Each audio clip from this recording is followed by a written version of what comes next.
नमस्कार, मी कीर्ती गायकवाड. स्वागत आहे आपलं आय न्यूज 28 मध्ये. चला तर मग जाणून घेऊयात महाराष्ट्रातल्या ताज्या घडामोडी. जलहरी शबनाक वृद्धाश्रमास दिली भेट. सांगली जिल्ह्यातील खानापूर तालुका नगर पंचायत लगत मौजे मोही या दुर्गम भागात राजेश गडकरी या सेवाभावी सदमनुष्याने स्वंत जलहरी शबनाक हा वृद्धाश्रम उभा करून भक्तीचा मळा फुलवलेला आहे. त्याच ठिकाणी हातनूर भूमीतील श्री यशवंत जाधव व त्यांचे बंधू आणि कुटुंबीय यांनी वयोवृद्ध मायबाप व इतरांना एकवेळचे अन्नदान करून प्रवचनपर कार्यक्रम आयोजित केला होता व इतरही समाजातील दानशूर व्यक्तींनी या ठिकाणी जरूर भेट देऊन निराधारांना मायेचा उभारा प्रदान करावा. तासगाव तालुका प्रतिनिधी सदाशिव गणपती पोद्दारची रिपोर्ट. या कोल्हापूर CPR मधून आलेले आहेत. कोणीच नाही बघायला वगैरे डॉक्टरांनी आपल्याकडे आणून सोडलं थोडक्यात. आजी तुमचं नाव काय? निर्मला. निर्मला. कोणत्या गावचं? पुन्हा हां पुन्हा हां हां. आश्रमाबद्दल पहिला काका नाव सांगा तुमचं. तुमचं नाव सांगा. माझं नाव राजेश वसंतराव गडकरी. हं. या प्रतिभा दिलीप गुरव. माझं तसं बानरगड गाव आहे, पण माझा जन्म मुंबईचा आहे. 50 वर्ष माझे मुंबईतच गेलेले आहे. हा जो आपला प्रकल्प आहे जलहरी शबनाक वृद्धाश्रम, हा 15 ऑगस्ट 2017 रोजी आपण याची स्थापना सुरुवात केली. मी एक जरा हातात घ्या शेवटाचा. हां जवळ घेऊन बोला.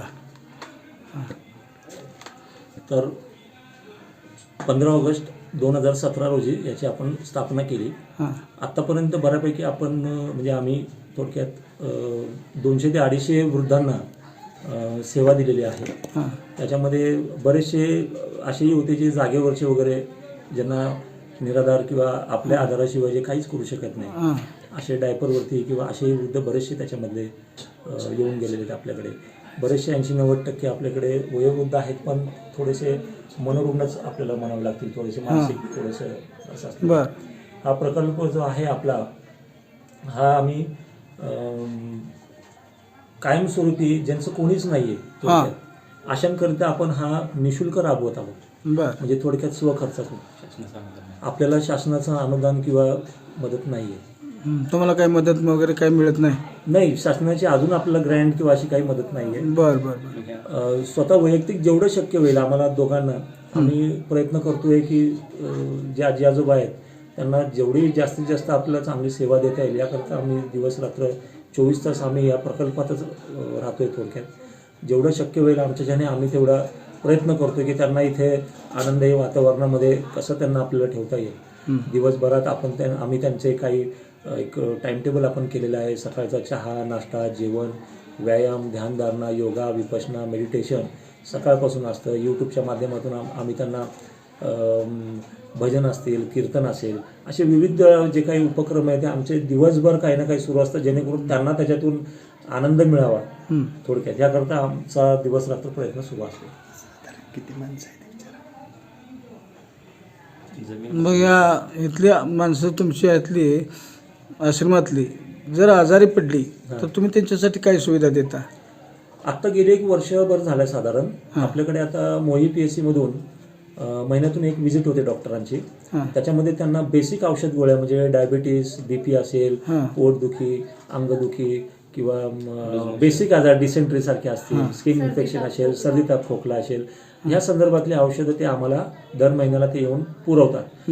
मेजर जर काही झालं म्हणजे एखादे आजी आजोबा एखाद्या वेळेस पडले, सूज आली, फ्रॅक्चर झालं, काही झालं किंवा त्याच्याही पुढचा जर काही विषय असेल तर त्यांना मात्र आम्हाला थोडंसं वैयक्तिकच आम्हाला सांगलीपर्यंत नेणं वगैरे किंवा सांगलीला नेल्यानंतर सिव्हिल हॉस्पिटलमध्ये तिथे थांबणं असेल, त्यांच्यासोबत तिथे औषधोपचार होईपर्यंत थांबणं, म्हणजे अशा या इतर बऱ्याचशा अडचणी आहेत. कारण ह्या भागामध्ये बऱ्यापैकी याच्यासाठी आत्ता तरी तशी सोय नाही आहे मेजर काही झालं तर.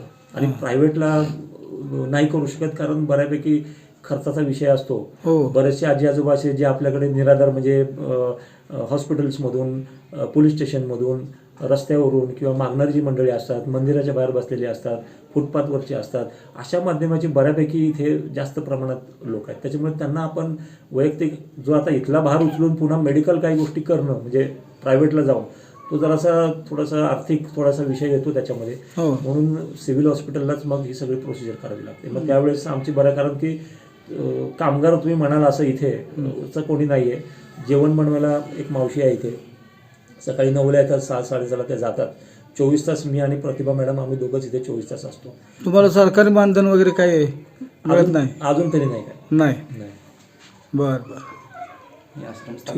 सरकारला काय शिफारस केलेले हे असं नाही, आता आपलं ATG वगैरे झालेलं आहे, ATG सर्टिफिकेट वगैरे प्रोसिजर चालू आहे. पण मी म्हटलं 17ला आपलं स्थापना झाली, 3 वर्ष तुम्हाला ऑडिट आणि बऱ्याचशा गोष्टी असतात. पुन्हा त्याच्यानंतर करोनामध्ये 2-2.5 वर्ष गेले, त्याच्यामुळे 5 वर्ष तर अशातच गेले, त्यामुळे काय करताच आलं नाही.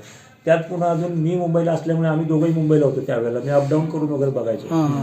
महत्त्वाची माहिती अशी की हा जो प्रकल्प जे आता जागेवर उभा आहे की 15 गुंठे जागा या प्रतिभा गुरु मॅडमने दिलेली आहे स्वतःची वैयक्तिक.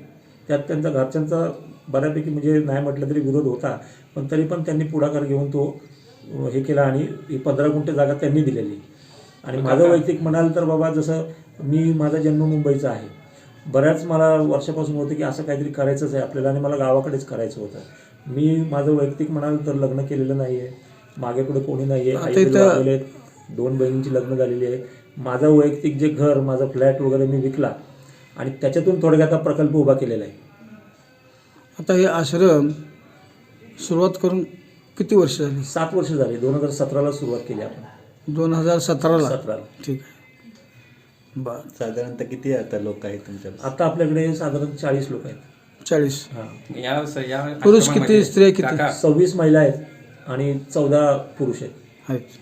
मग या आश्रमामध्ये ठराविक जातीभेद धर्मांना प्रवेश आहे का सर्व धर्मियांना प्रवेश आहे? मी तुमच्या माहितीसाठी मी आपले रिपोर्टर साहेबांना पण सांगेन की आत येताना तुम्ही दरवाज्यावरती मी पाटी लावलेली आहे की जात आणि चप्पल बाहेर सोडून या. मी फक्त माणूस ही जात मानतो. इथे कुठल्या जातीचे धर्माचे इथे काही वेगवेगळे सेक्शन केलेले नाही आहेत का तुम्ही कुठल्या समाजाचे म्हणून वेगवेगळ्या खोल्या बांधलेल्या नाही आहेत. हा एक सामाजिक उपक्रम आहे आणि इथे जात धर्म पंथ किंवा हे काहीच येत नाही. इथे मी मुस्लिम जरी आला, कुठल्याही धर्माचे आले तर सगळ्यांसाठी हे खुलं आहे. माझं वैयक्तिक फक्त त्यांना इतकंच सांगणं असतं की तुम्ही कुठल्याही जाती धर्माचं काही करा, देवा धर्माचं, फक्त तुमच्या शेजारच्या व्यक्तीला त्रास होऊ नये. तुम्ही तिथे कुठलंही करा देवा धर्माचं, माझी काहीच हरकत नाही, पण तुमच्या शेजारच्या व्यक्तीला त्रास होता कामा नये. हे आश्रम चालवत असताना तुम्हाला कोणाची प्रेरणा मिळाली, कुठल्या महापुरुषाची प्रेरणा मिळाली? माझ्या वैयक्तिक घरामध्ये 1400 वर्षापूर्वी एक माझे आजोबाच म्हणा कोणीतरी गृहस्थ होऊन गेलेले आहेत. त्यांचं ते शबनाक हे त्यांचं नाव आहे. मग त्यांनी मला थोडक्यात स्वप्नात येऊन थोडंसं एक आपण म्हणतो ज्याला दृष्टांत, म्हणजे मी काय अंधश्रद्धा वगैरे नाही, पण मला स्वप्नात वगैरे अशा काही गोष्टी यायच्या. अशा बातम्या पाहण्यासाठी iNews 28 मराठीला सबस्क्राईब करा आणि नोटिफिकेशन बेल दाबा, जेणेकरून तुम्हाला प्रत्येक बातमी आधी मिळेल.